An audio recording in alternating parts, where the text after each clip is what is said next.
السلام علیکم ورحمۃ اللہ۔ آئی ہوپ کہ سارے لوگ اچھے ہوں گے اور انشاءاللہ تبارک و تعالیٰ سارے لوگ سلامت رہیں۔ سورہ رحمان شریف کا یہ عمل ہے۔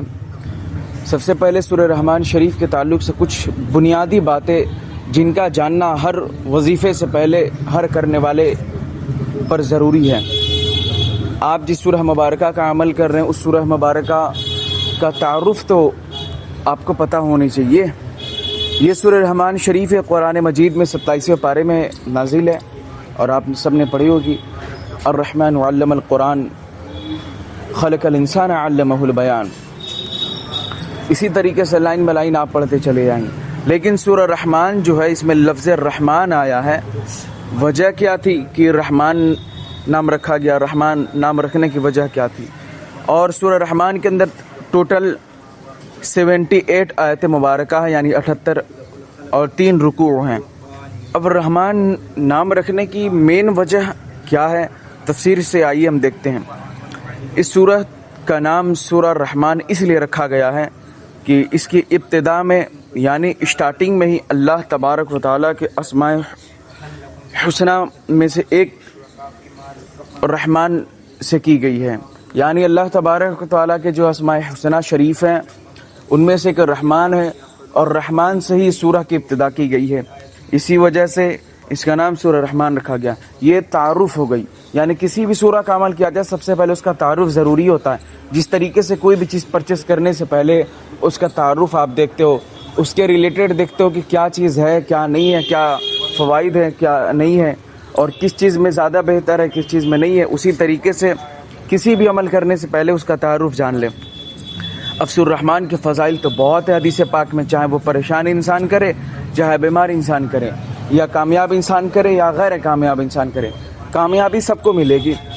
وہ کرنے والے کے اوپر ہے کہ وہ کس کے لیے کرتا ہے، اپنے لیے کرتا ہے یا دوسرے کے لیے، یا اپنی پریشانی کے لیے یا اپنے غموں کے لیے یا اپنی ترقی کے لیے یا اپنی دکان و مکان کی برکت کے لیے۔ اب وہ اس کے اوپر یہ معاملات ہیں، لیکن اس کے کچھ فضائل ہیں، اسے میں آپ کے ساتھ بیان کر دوں۔ صرف 2 فضائل آپ کے ساتھ بیان کروں گا اکارڈنگ ٹو حدیث پاک۔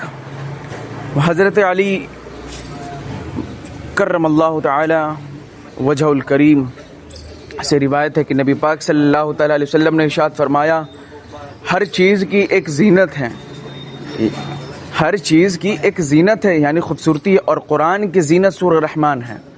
اب آپ سوچیں، آقا جان رحمت کا یہ فرمان ہے اور کن سے یہ روایت کی گئی ہے؟ اب آپ بتائیں، روایت کرنے والے بھی کوئی اور ذات نہیں بلکہ خلیفہ چہارم حضرت علی المرتضیٰ مولا علی کرم اللہ وجہ الکریم نے اس حدیث پاک کو روایت فرمائی ہے۔ آقا جان رحمت کا فرمان مقدسہ یہی ہے کہ ہر چیز کی ایک زینت ہوتی ہے، اور قرآن کی زینت سورہ رحمان ہے۔ اور یہ میری باتیں بلکہ شعب الایمان کی حدیث نمبر 2494 پہ یہ باتیں موجود ہیں، اور ساتھ ہی ساتھ مفتی احمد یار خان نعیمی رحمۃ اللہ علیہ بھی فرماتے ہیں چند وجہوں سے سورہ رحمان کو قرآن کی دلہن یعنی زینت فرمایا گیا۔ اس صورت میں اللہ تعالیٰ کے ذات و صفات کا ذکر ہے اور ذات و صفات پر اعتقاد و ایمان کی زینت ہے، اور اس صورت میں جنت کی حوروں کے حسن اور جمال، ان کے زیورات کا ذکر ہے۔ یہ چیزیں جنت کی زینت ہیں۔ اس صورت میں آپ دیکھیں گے فَبِأَيِّ آلَاءِ رَبِّكُمَا تُكَذِّبَانِ، 31 جگہ ارشاد ہے۔ اب اس صورت کی زینت بہت زیادہ ہو گئی ہے، اب اس بات سے اندازہ لگا سکتے ہیں۔ اب ایک اور روایت آپ کے ساتھ شیئر کر دوں۔ حضرت سیدہ طیبہ طاہرہ پاکزہ عابدہ ظاہرہ فاطمۃ الزہراء رضی اللہ تعالی عنہا سے روایت ہے کہ آقا جان رحمت صلی اللہ تعالی علیہ وسلم نے ارشاد فرمایا، سورہ حدید، سورہ واقعہ اور سورہ رحمان کی تلاوت کرنے والے کو زمین و آسمان کی بادشاہت میں جنت الفردوس کا مکین پکارا جاتا ہے۔ کیا ہی اچھی بات ہے اس انسان کے لیے جو سورہ رحمان کو پڑھتا ہے، کیا ہی خوبصورت بات ہے جو سورہ حدید کو پڑھتا ہے اور سورہ واقعہ کو پڑھتا ہے۔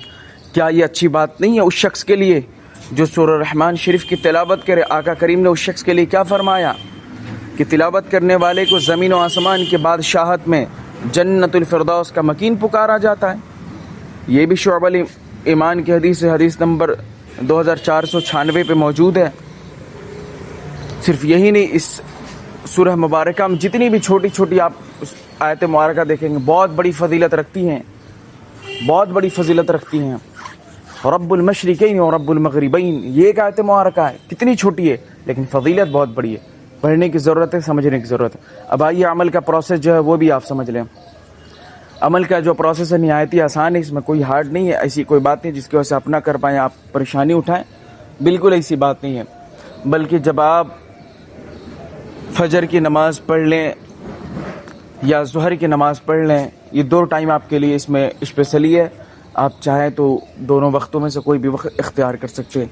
جب ان دونوں وقتوں میں سے، یعنی میں ظہر کو یہاں پر مثال لے کر آپ کے ساتھ بیان کرتا ہوں، اب ظہر کی نماز پڑھ کر فارغ ہو گئے تو ذکر و اذکار کرنے کی اجازت ہے، آپ کر سکتے ہیں، اور سیم پروسیس فجر میں بھی اسی کو اپلائی کریں کیونکہ ذکر و اذکار کرنے کی اجازت ہے۔ فوراً اسی کے بعد تقریباً 8 یا 10 منٹ ابھی وقت بھی رہتا ہے، اس میں وقت ختم ہونے میں، اسی وقت بیٹھ جائیں اور اول آخر 33 مرتبہ درود پاک کا ورد کریں۔ 33 مرتبہ کوئی زیادہ تو نہیں ہے میرے خیال سے، اور اس سے کم کیا پڑھیں گے آج اپنی زندگی میں؟ اگر ایک دن میں 33 مرتبہ نہیں پڑھ سکتے تو کیا پڑھیں گے بتائیں؟ اپنے آپ کو ہم اگر عاشق رسول کا دعویٰ کرتے ہیں اور آقا کریم کے بارگاہ میں صرف چند مرتبہ درود پاک پڑھنے میں ہم ادھر ادھر بھٹکنے لگتے ہیں تو پھر کیا فائدہ؟ 33 مرتبہ درود پاک پڑھ لیجئے گا، اور سورہ رحمان شریف ایک بار اعوذ باللہ بسم اللہ شریف سے ابتدا کرتے ہوئے ایک بار پڑھ لیں، ایک بار پڑھنے کے بعد پھر درود پاک پڑھیے گا، پھر ایک بار آیت الکرسی شریف اپنے رائٹ ہینڈ کو اپنے قلب پر یعنی دل پر رکھ کر پڑھیے گا اور اپنے اوپر دم کر لیں، اور پھر رب کریم کی بارگاہ میں دعا کریں۔ بس یہ بالکل سمپل اور سادہ پروسیس، یہ عمل تھا، اس میں کوئی بھٹکنے کا عمل نہیں ہے، کوئی کنفیوز ہونے کا عمل نہیں ہے، یا کوئی ایسی ہم نے بات بھی نہیں بتائی جس کی وجہ سے آپ پریشان ہو یا بھٹک جائیں یا نہیں کر پائیں۔ بالکل آسان سا عمل ہے، اور سب سے اچھی بات یہ ہے کہ نماز کے بعد کا عمل، اس کے ذریعے اب نماز کی عادت لگ جائے، اور انشاءاللہ میرے جتنے بھی وظائف آپ دیکھیں گے، ساری قرآن کی تفسیر یا حدیث کریمہ سے سب آپ کے ساتھ پیش کرتا ہوں، سب نماز کے بعد ہی ہیں۔ نماز چھوڑ کے مجھے لگتا نہیں کہ کوئی وظیفہ آپ کی زندگی یا کسی کی زندگی میں وہ عمل کرے گی یا کام آئے گی، نماز چھوڑ کے بالکل نہیں۔ بس آج کے لیے یہی عمل ہے، اور خیال سے چینل سے جڑ جائیں، انشاءاللہ جو بھی اگلی ویڈیو میں اپلوڈ کروں گا وقت لگ جائے گا، ہو سکے تاخیر ہو جائے تو تب بھی انشاءاللہ آپ تک پہنچ جائے گی ویڈیو۔ السلام علیکم ورحمۃ اللہ، جزاک اللہ خیرا کثیرا، اور خیال سے جڑ جائیں اور دوسروں تک بھی اس ویڈیو کو پہنچائیں، آپ کا دل چاہے تو، نہیں تو کوئی مسئلہ نہیں ہے۔ جزاک اللہ خیرا کثیرا۔